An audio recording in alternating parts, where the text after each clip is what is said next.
Fala galera, tudo bem com vocês? O meu nome é Fernando, eu sou estudante da USP de Engenharia de Computação e hoje a gente vai mergulhar em um assunto essencial para todo mundo que utiliza a internet, ou seja, praticamente todo mundo. Então vamos falar sobre criptografia aplicada às nossas senhas. Você pode até achar esse assunto um pouco complicado, mas calma. A minha missão aqui é tornar esse assunto bem simples e te mostrar que, na verdade, a gente consegue sim entender o básico de um jeito bem fácil. Então, fica comigo até o final, porque aqui você vai descobrir um pouco como funcionam os mecanismos chamados de hashing e salt, e porque eles são tão importantes, a proteção das nossas senhas, quando você faz um login em um site, ou você cria uma senha para acessar um serviço, e como ele pode proteger os nossos dados em diferentes tipos de serviços online. Então, sabe quando você cadastra, faz ali o seu cadastro dentro de um site ou aplicativo, e ele pede para você criar uma senha? Então, você já parou para pensar como essa senha é armazenada nos servidores daquele site ou nas memórias daquele site? Acredite se quiser, muitas vezes essas senhas não são nem sequer conhecidas pelo site. Mas como assim? Na verdade, essas senhas não são guardadas de uma forma pura, mas sim transformadas para garantir que tenha a sua segurança. Se nem o site tiver a sua senha, então dificilmente o hacker vai conseguir alguma coisa ali. Então, hoje eu vou te mostrar o passo a passo de como tudo isso funciona. Antes de mergulhar no conceito de hashing e salt, vamos entender um pouco do porquê de tudo isso. Por que é tão crítico proteger as senhas dessa maneira?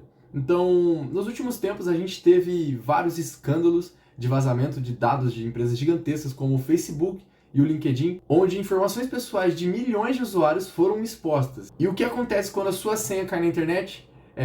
Além de ter acesso àquele site específico, se você utiliza senhas parecidas para o mesmo serviço, o que é bem comum, o estrago pode ser maior do que você imagina. Imagina só, se o invasor descobre sua senha do e-mail e você usa essa mesma senha no banco, na rede social, em tudo, é só questão de tempo até ele ter acesso a diversas outras contas suas. É justamente nessa hora que a criptografia entra em jogo. Em vez de guardar a sua senha de forma pura, que é extremamente perigoso, as empresas guardam ou pelo menos deveriam armazenar apenas uma forma irreversível dessa senha. E aí que entra o conceito de hashing e salt, que torna essa tarefa de guardar essa senha muito mais segura. Então presta bastante atenção, porque entender esse conceito ajuda a fazer escolhas mais conscientes na hora de criar ou gerenciar suas senhas. Então, bora nessa? Criptografia é basicamente a arte de embaralhar informações para que as pessoas certas consigam desbaralhar, e apenas as pessoas certas. Então, sabe quando você era criança e criava um código secreto com seu amigo? Troca as letras do alfabeto por símbolos e combinam esses símbolos para que só vocês se entendam? Pois é, aquilo já era uma forma simples de criptografia. A diferença é que no mundo digital a criptografia é feita por meio de algoritmos matemáticos bem mais complexos. Então, quando você manda uma mensagem ou armazena um arquivo, só quem tiver a chave correta consegue ver o conteúdo original. Isso acontece a rodo pela internet. Essa é a tal da criptografia. Mas o que isso aqui tem a ver com proteger suas senhas? Bom, é bem simples. Sua senha e seu login também passam por processo de criptografia. E dentro desse grande aglomerado de criptografias possíveis que dá para utilizar, a gente tem um mecanismo específico para senhas chamado de hashing. Curioso para saber como funciona? Então, bora lá. Bora conversar sobre hashing de uma forma bem simples. Imagine que a sua senha é algo como 1234 ABCD. Quando um site hasheia a sua senha, é como se ele batesse num liquidificador super ultra potente. E depois de alguns segundos você acaba com uma sopa tão misturada que não consegue reverter e obter os ingredientes originais. Ou seja, nesse caso, depois de embaralhado essa senha, você não consegue retornar ao original, 1234 ABCD. Provavelmente essa senha teria sido transformada em algo totalmente diferente, uma sequência de letras, números que não faz sentido para nós.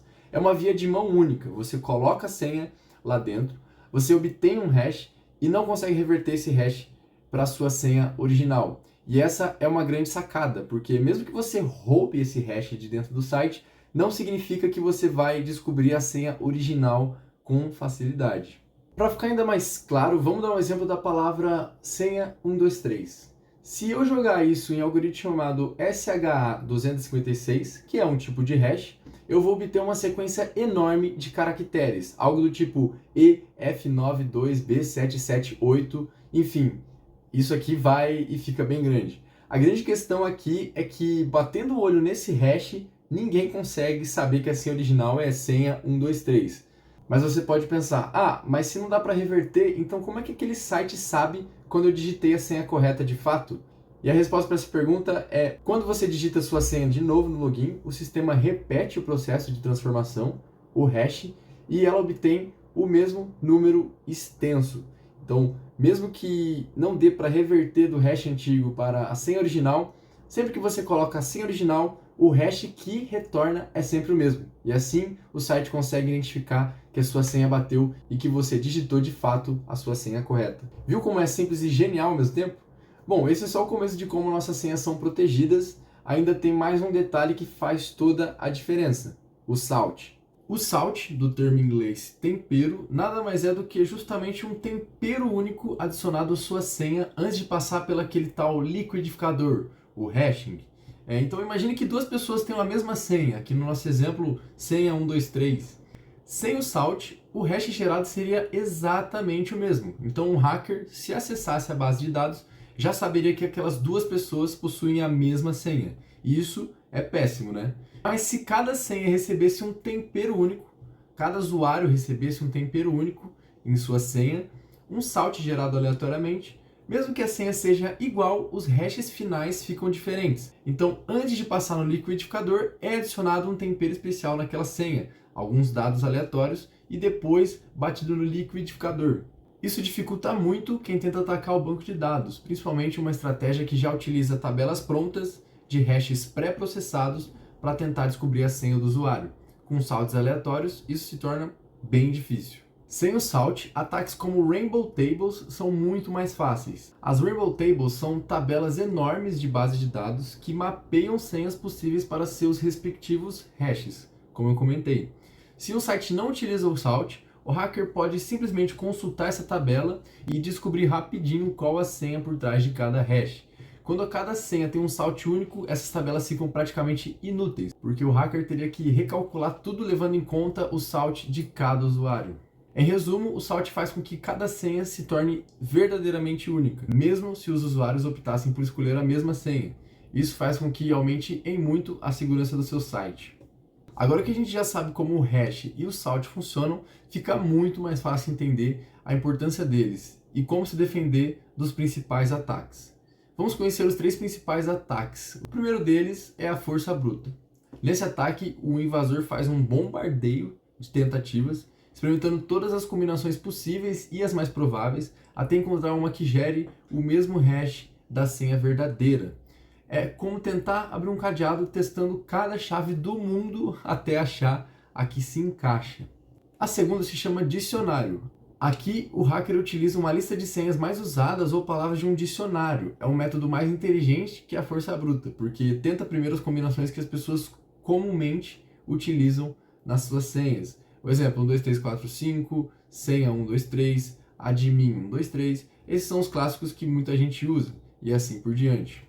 E o terceiro são as Rainbow Tables, que eu expliquei, tabelas gigantes pré-calculadas de hash que os hackers podem utilizar para tentar descobrir sua senha. Bom, e você deve ter percebido que quando se utiliza bons algoritmos de hash e salt, essa tarefa se torna muito difícil, a ponto de cada senha exigir um processamento diferente. Isso dificulta tanto a tarefa que muito provavelmente o hacker vai procurar um alvo mais fácil para fazer o ataque.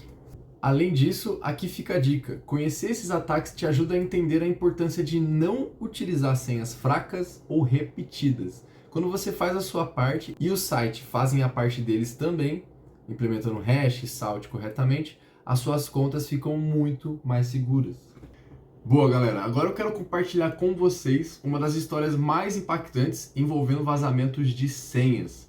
E o vazamento que eu quero contar para vocês é o mega vazamento do LinkedIn. Essa rede social profissional gigantesca que muitos nós utilizamos já sofreu 2 grandes vazamentos por conta de hackeamentos e ataques massivos em 2012 e 2016, expondo milhões de senhas de usuários. Lá em 2012, hackers russos conseguiram invadir os servidores do LinkedIn e roubaram cerca de 6,5 milhões de senhas. Para piorar, Muitas estavam praticamente em texto puro ou utilizavam um hash que já tinha sido defasado, ou seja, um hash já antigo, não utilizava salt, como eu expliquei no vídeo, e isso fez com que os hackers conseguissem roubar de forma fácil esses dados. Já em 2016, esse ataque massivo envolveu 167 milhões de contas. Isso mesmo, 167 milhões de usuários tiveram suas senhas vazadas. Esses dados foram parar na Dark Web e foram vendidos por apenas 5 bitcoins, que naquela época girava em torno de 2.200 dólares. Um valor bem baixo para essa quantidade massiva de dados, apesar de que o Bitcoin hoje está valendo bem mais que isso. Esse ataque em 2016, estima-se que 90% dos usuários ativos naquela época tiveram suas informações expostas. Isso é muito ruim porque os hackers conseguem acesso ao e-mail desses usuários, conseguem fazer engenharia social com os conhecidos desses usuários e pegar mais informações, dinheiro e outros tipos de vantagem. Mas por que exatamente foi tão fácil para os hackers em 2012 e em 2016 conseguirem acesso a essas informações? Bom, em 2012 o LinkedIn usava um algoritmo chamado SHA-1 sem salt, que é um tipo de hashing já ultrapassado, e sem salt fica ainda mais fácil de obter as senhas. Com um ataque, por exemplo, de Rainbow Tables, que eu expliquei aqui, tabelas já pré-calculadas de hashing para as senhas verdadeiras. O pior é que mesmo depois do vazamento de 2012, foi descoberto que em 2016 muitas senhas ainda estavam sem salt e ainda utilizavam algoritmos ultrapassados de hash. Isso fez com que os hackers conseguissem aproveitar novamente essa falha e conseguir esse vazamento massivo de dados, como foi o caso. Mas o que os hackers fizeram exatamente para conseguir acesso a essas senhas?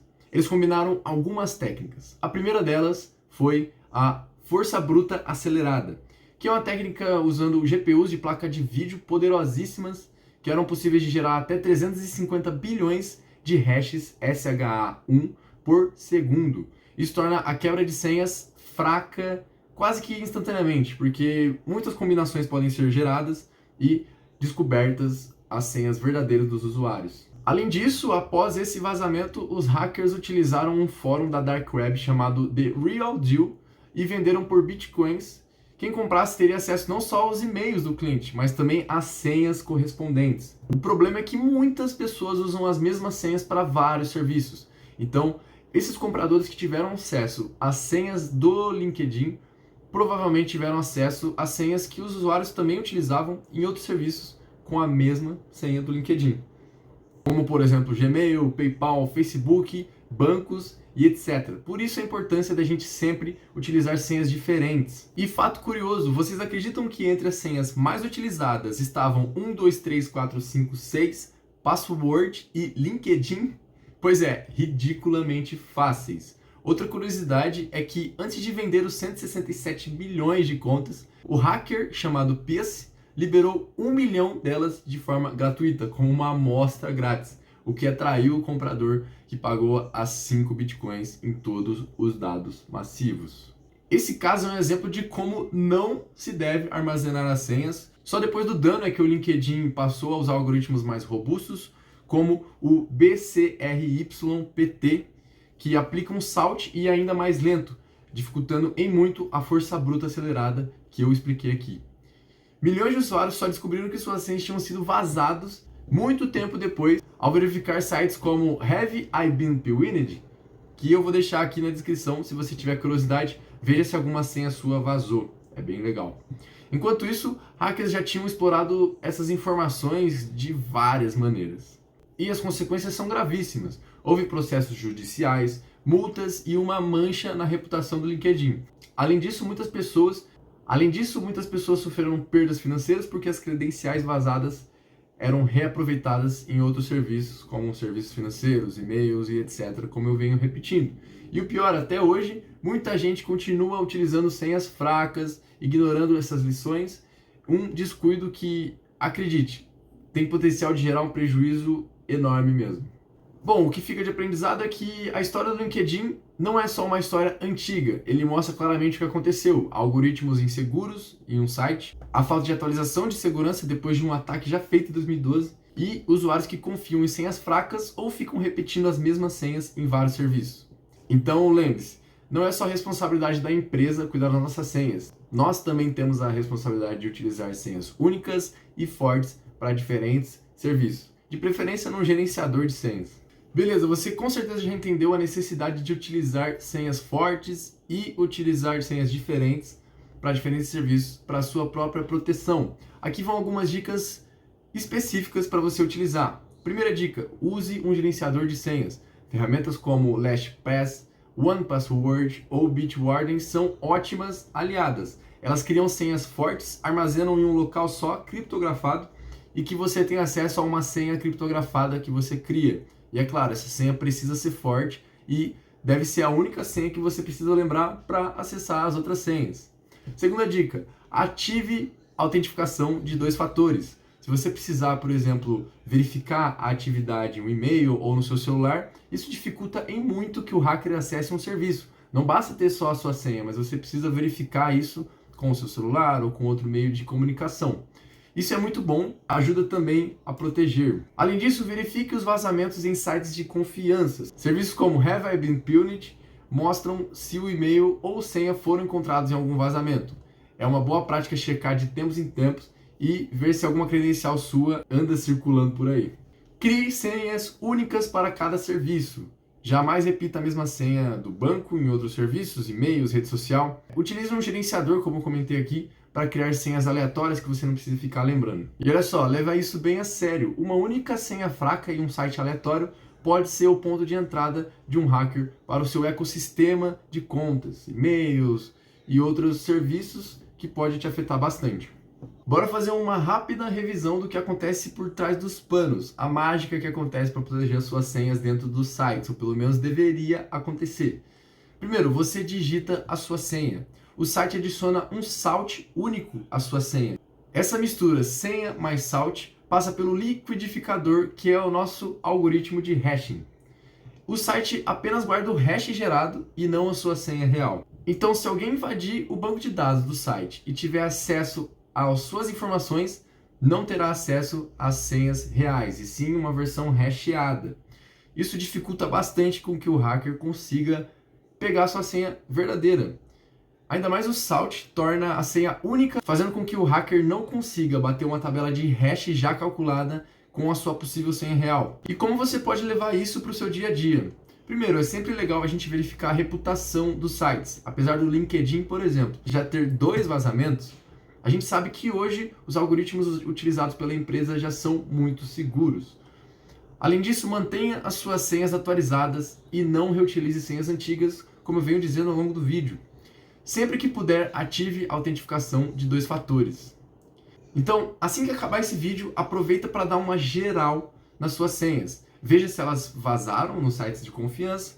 Além disso, ative a verificação de 2 etapas e também veja se você não está utilizando a mesma senha para todos os sites. Comece a utilizar um gerenciador de senhas. Isso é bem legal. A gente já viu como a senha fica segura dentro de um site, ou seja, depois que ela já chega no site. Mas e para a senha percorrer do caminho do seu computador até o servidor do site daquela plataforma? Como isso é protegido? Se o hacker interceptar essa mensagem, é possível sim que ele roube a sua senha. Mas para isso, a gente tem uma estratégia que é utilizar uma criptografia nesse trajeto. Então, um hacker pode sim interceptar, mas ele tem que passar antes por essa criptografia que chama HTTPS. Ou o famoso cadeadinho que fica na beirada ali do teu site, que é importante para ter uma conexão segura. Aquele cadeadinho, o HTTPS, é o protocolo utilizado para fazer essa mensagem chegar de forma segura. Eu vou falar um pouquinho sobre ele como forma de bônus aqui nesse vídeo. O HTTPS utiliza um protocolo chamado TSL, que cria um túnel criptografado entre o seu navegador do seu site e o site destino, o site onde a senha vai chegar, banco de dados. Esse túnel é aberto com a ajuda de um certificado digital. Ele é como se fosse um RG que comprova a identidade do servidor. Apenas o servidor tem esse RG e a sua máquina emite esse RG. Hoje, mais de 95% do tráfego da América do Norte já passou por HTTPS e na média global isso está acima de 85%. Ou seja, globalmente falando, 85% utiliza essa criptografia. Mas ainda existe aquela fatia pequena que ainda utiliza o velho HTTP, sem a parte do S. Talvez você tenha reparado que desde o Google Chrome 117, o cadeado sumiu e foi substituído por um ícone de ajuste. A ideia do Google é mostrar que conexão segura virou algo normal. Não precisa mais aparecer aquele cadeado, porque a gente sabe que, tecnicamente, todos os sites deveriam sim utilizar aquela conexão segura. O que o cadeado não garante que o site seja confiável, apenas criptografado. Isso é um outro ponto também. Então, sempre confira se há o HTTPS à frente do link do seu site. Isso sim garante que utiliza essa criptografia que vai proteger os seus dados, principalmente se for digitar a senha de um cartão de crédito, por exemplo, ou do seu banco. Isso é bem importante. Se pintar um aviso de conexão insegura, fuja. Depois desse vídeo, lembre-se, nunca utilize aquele seu Wi-Fi público favorito e acesse um site sem HTTPS e utilize a senha do seu cartão nesse site. Isso, com certeza, vai dar ruim. E chegamos ao fim desse bate-papo sobre hashing e salt. Espero que você tenha entendido melhor como funcionam essas técnicas para se proteger e não apenas armazenar as suas senhas puramente nos sites. Recapitulando nosso vídeo, falamos de criptografia que envolve os hashings e os salts para proteger as suas senhas. Além disso, falamos aqui também de vários ataques que existem, como força bruta, dicionários, rainbow tables e citamos um caso específico do LinkedIn de vazamento. Por fim, nós falamos de boas práticas que você deve tomar para se proteger na internet. Bom, espero que você tenha gostado do vídeo e agora é sua vez. Dá uma olhada aí nas suas senhas, faça aquela faxina, troque de senhas repetidas, habilite o sistema de proteção de 2 fatores e tudo mais. Verifique se suas credenciais foram expostas e compartilhe esse conhecimento com seus amigos e familiares para que todo mundo fique mais protegido. Se esse conteúdo te ajudou, deixe sua avaliação no formulário que eu vou estar deixando disponível aqui na descrição. Esse retorno é muito importante para que eu possa melhorar a qualidade dessas aulas. Muito obrigado por ficar comigo até o final. Proteja-se como um profissional e até a próxima.